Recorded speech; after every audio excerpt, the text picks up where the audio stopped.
Assalamualaikum warahmatullahi wabarakatuh. Saya Muhammad Armar Rusdawan. Di sini sebenarnya saya tidak sendiri. Saya memiliki dua teman lagi karena ada beberapa masalah dan salah satunya terkait pandemi corona. Jadi kita kerja di rumah masing-masing. Nah, di sini saya yang akan mereview dari film Pacific Rim Uprising 2018 ini. Nah, sebelum kita masuk ke pembahasan atau saya masuk ke mereviewnya, saya ingin mengucapkan innalillahi wa inna ilaihi raji'un pada ibunda dari Bapak Presiden Joko Widodo. Semoga amal ibadah yang diterima di sisi Allah dan diberikan tempat terbaik terindah di sisi Allah Subhanahu wa taala. Oke, mungkin saya akan membacakan judulnya yaitu Teknologi Kecerdasan Buatan dalam film Pacific Rim Uprising 2018. Nah, mungkin kita buka aja langsung. Nah, di sini mungkin di sini ada beberapa sedikit sinopsis dari Pacific Rim Uprising. Nah, di sini saya bacakan dulu sinopsisnya. Sudah 10 tahun sejak The Battle of the Bridge dan lautan masih tetap gelisah. Dipuji oleh kemenangan di Bridge, program Jaeger telah berkembang menjadi kekuatan pertahanan global paling kuat dalam sejarah manusia. PPDC sekarang menyerukan yang terbaik dan tercerdas untuk bangkit menjadi generasi pahlawan berikutnya ketika ancaman kaiju kembali. Nah, dari sinopsis ini kita bisa tahu. Kita baca dari sudah 10 tahun sejak The Battle of the Bridge. Nah, kita bisa lihat sejak 10 tahun sejak. Nah, berarti ini mengatakan bahwa Pacific Rim Uprising ini adalah keluaran kedua dari Pacific Rim yang sebelumnya. Nah, kita juga bisa melihat dari sini. Nah, ini PPDC sekarang menyuruhkan yang terbaik dan tercerdas untuk bangkit menjadi generasi pahlawan berikutnya ketika ancaman kaiju kembali. Nah, kita bisa garis bawahi ancaman kaiju kembali. Berarti kan udah pernah terjadi sebelumnya ancaman kaiju, tapi sudah diberantas atau sudah dimusnahkan, tapi mereka tetap waspada dan melakukan programnya untuk berhati-hati akan ketakutan kaiju itu akan kembali lagi. Terus kita lanjut ke selanjutnya.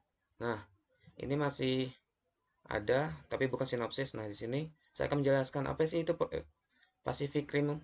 Nah, Pacific Rim Uprising adalah film aksi fiksi ilmiah Amerika pada tahun 2018 yang disutradarai oleh Stephen S. Knight dalam debut sutradaranya fitur yang terbarunya juga, dan ditulis oleh Knight, Emil Carmichael, Kira Sander, dan T.S. Newlin.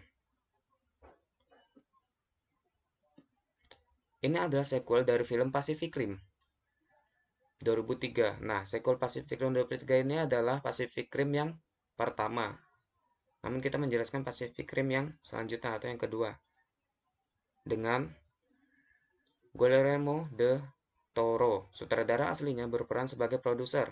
Bintang sequel Jen Boyega yang membuat debut produsernya, serta Scott Eastwood, Kali Speni, Jing Tian, Adria Arjona, dan Zhang Jin, dengan Roko Kikuchi, Carly Denny, dan Burn Gorman yang kembali dari film aslinya. Ditetapkan pada tahun 2035, komplotan mengikuti umat manusia lagi melawan kaiju, monster raksasa yang ditetapkan untuk menghancurkan dunia, atau monster raksasa yang ada untuk menghancurkan dunia atau menguasai dunia. Fotografi prinsip dimulai pada tahun 2016 di Australia. Film ini dirilis di Amerika Serikat pada 23 Maret 2018 oleh Universal Pictures. Tidak seperti pendahulunya, yaitu Pacific Rim yang pertama, yang dirilis oleh Warner Bros. Pictures dalam 2 dimensi, RAW 3 dimensi, IMAX 3 dimensi, dan IMAX, dan meraup kisaran 290 juta dolar di seluruh dunia. Film ini mempolarisasi kritik dan penonton, dengan beberapa menyebut film ini lebih rendah daripada Del Toro dan mengkritik ruang lingkup mondar-mandir cerita serta karakter absen dari film sebelumnya dan karakter baru yang kurang berkembang, sementara yang lain memuji efek visual dan penampilan Boyega, Edgewood, dan Spinney. Nah, di sini ada sedikit cerita singkat dari Pacific Rim Impressing. Mungkin saya akan menceritakan sedikit saja karena di sini saya menyiapkan ada banyak, ada satu yang ini, 2, 3, 4, 5, 6. Ada 6 slide. Jadi mungkin saya akan membaca sedikit atau mempersingkatnya aja.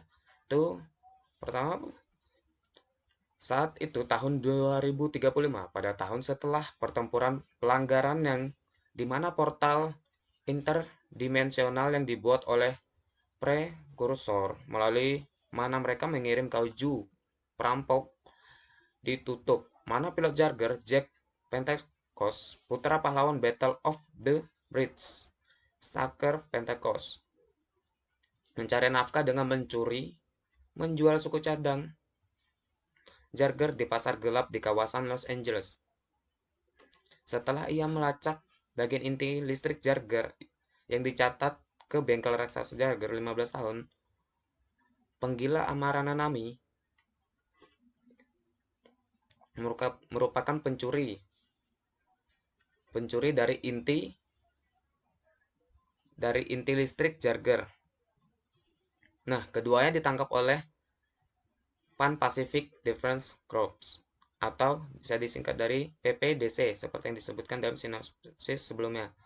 Setelah pertengkaran antara Amara yang awalnya dibuat kecil, pilot tunggal Jarger, Scupper dan Jager, polisi November Ajax, transmisi holografis dan sutradara perempuan angkat Jax dan sekretaris jenderal PPDC Mako Mori membujuknya untuk kembali ke PPDC sebagai instruktur dengan Amara sebagai rekrutnya atau sebagai prajurit baru untuk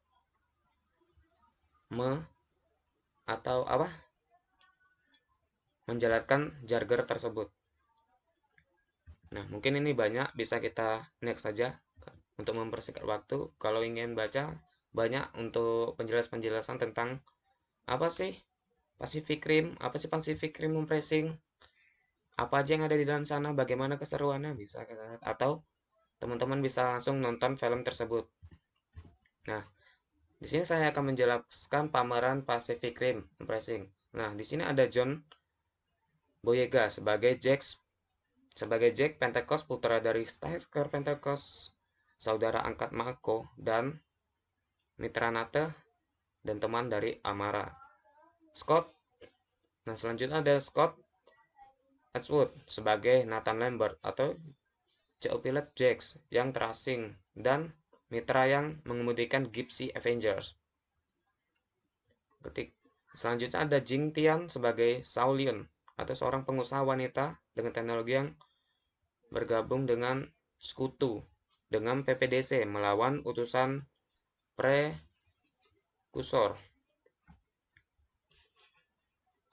Selanjutnya ada Kales Penny sebagai Amara Nanami, anak yatim jalanan yang menciptakan Jarger sendiri yang bernama Scupper, dan mitra dari Jax, sipil setelah Neck terluka oleh Mega Kaiju.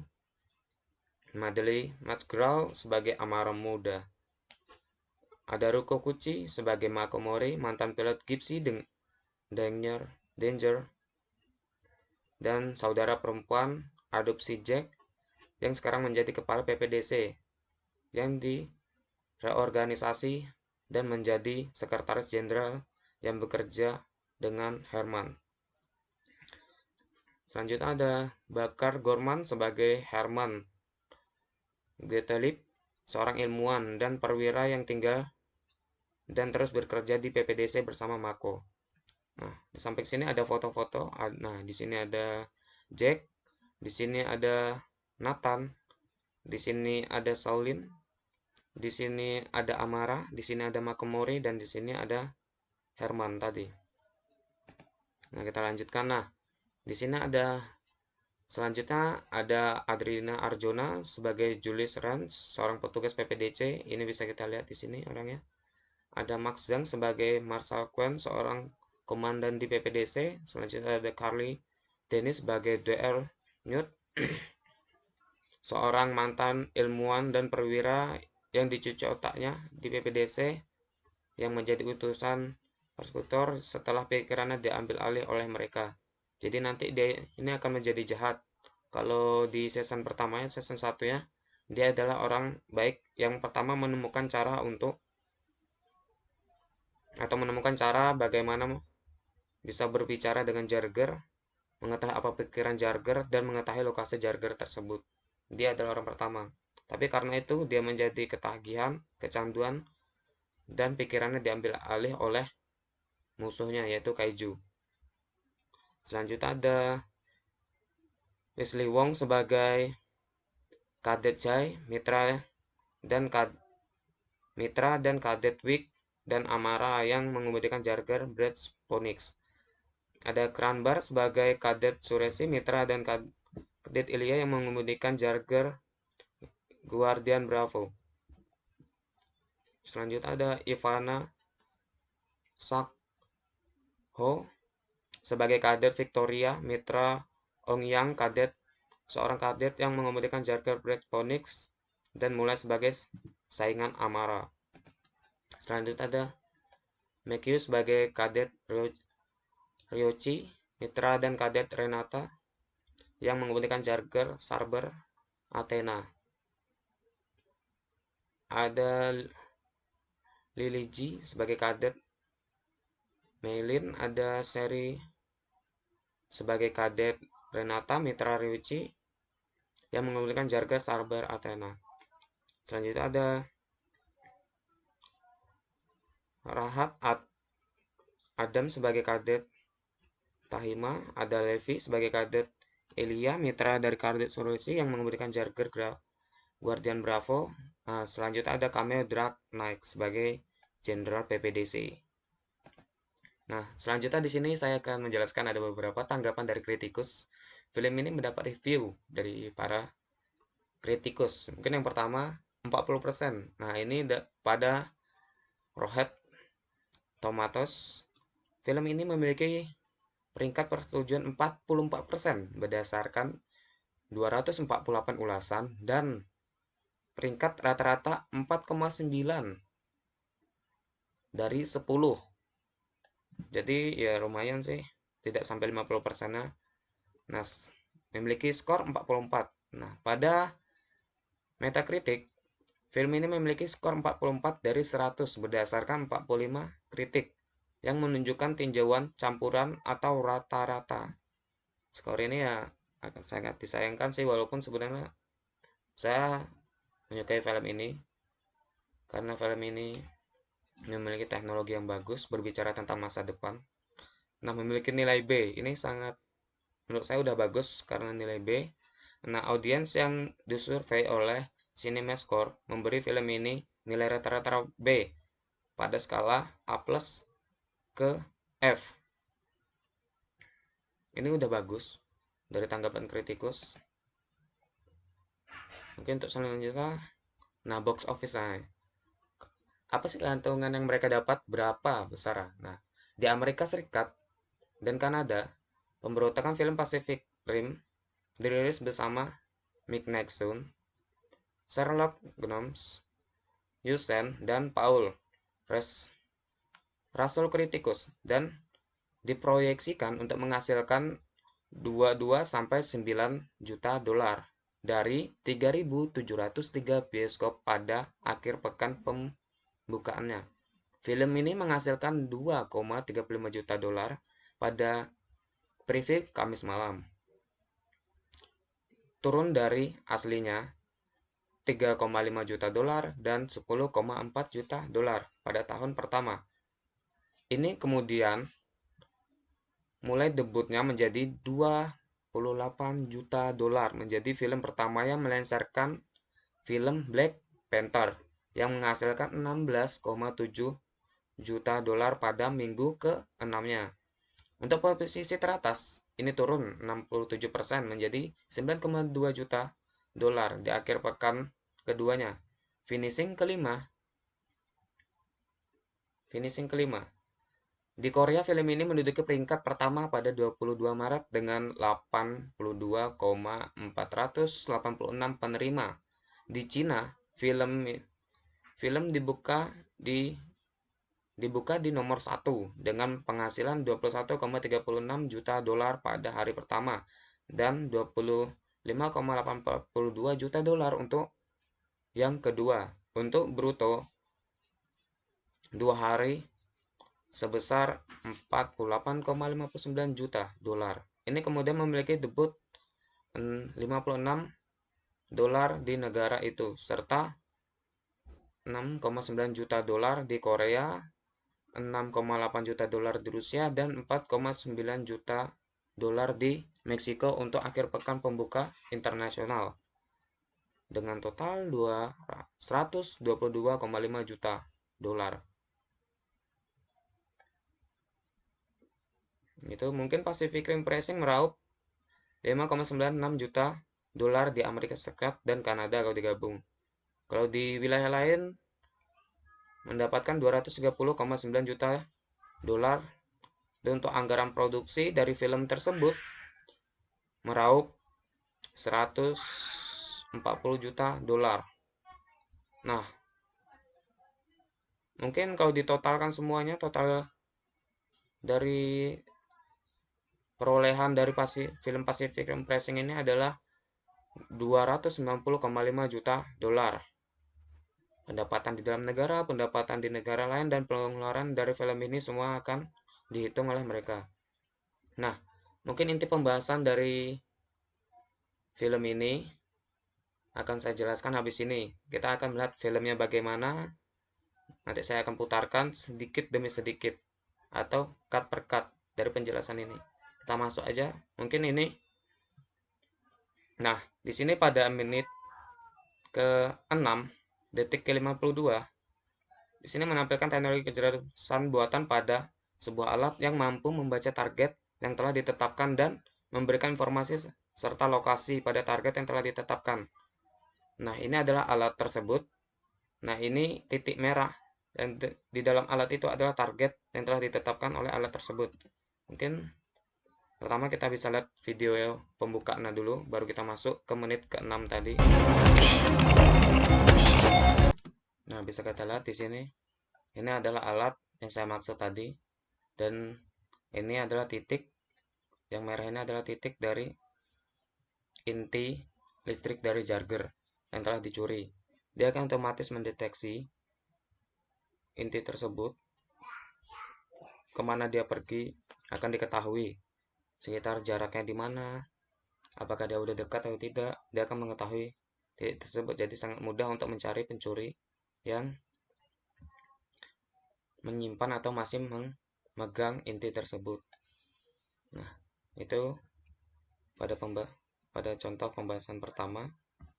Nah, ini tadi. Mungkin yang selanjutnya di sini ada, nah pada menit ke-10, detik ketiga, di sini menampilkan teknologi kecerdasan buatan yang mampu memberikan informasi berbahaya serta berupa bentuk nyata dan virtual tentang benda di sekelilingnya seperti halnya musuh. Nah, mungkin kita lihat lagi pada menit ke-10, tapi mungkin kita ambil menit ke-9 sebelumnya aja. Oh my god. Nah, ini yang saya jelaskan tadi. Dia akan langsung otomatis menampilkan gambar dari musuh yang ada di depannya dengan bentuk nyata dari musuh tersebut dan informasi-informasi. Mungkin cukup karena kita akan mereview sedikit demi sedikit. Nah, selanjutnya di sini ada udah masuk ke, sebenarnya banyak, tapi saya akan cuma menjelaskan 5 teknologi kecerdasan buatan yang ada dalam film tersebut. Nah, ini ada pada jam ke-1, menit ke-9, detik ke-13. Kita buka lagi filmnya. Tercepatkan. Di sini mereka akan otomatis tanpa disentuh apa-apa akan langsung menimbulkan warning kaiju deteksi. Mereka akan langsung mendeteksi adanya kaiju. Ini dia ada 3 kaiju yang muncul. Mereka bisa dengan membaca perbedaan dari bentuk. Nah, di sini mereka mengambilnya dari satelit. Mungkin yang udah mereka pasang bisa langsung mendeteksi. Jadi tanpa harus menunggu panggilan-panggilan dari orang di sekitarnya yang telah melihat kaiju. Jadi di sini otomatis jadi mereka bisa langsung bekerja. Kita kembali lagi ke selanjutnya. Nah, di sini ada menit ke-11.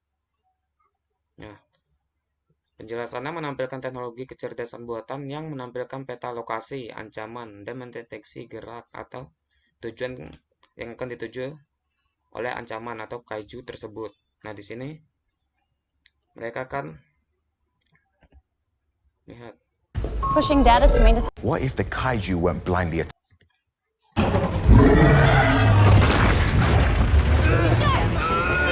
Langsung ada pemberitahuan bahwa ini beginilah sistemnya. Mereka alat tersebut atau robot tersebut akan otomatis mengangkat para user atau manusia yang menggunakannya.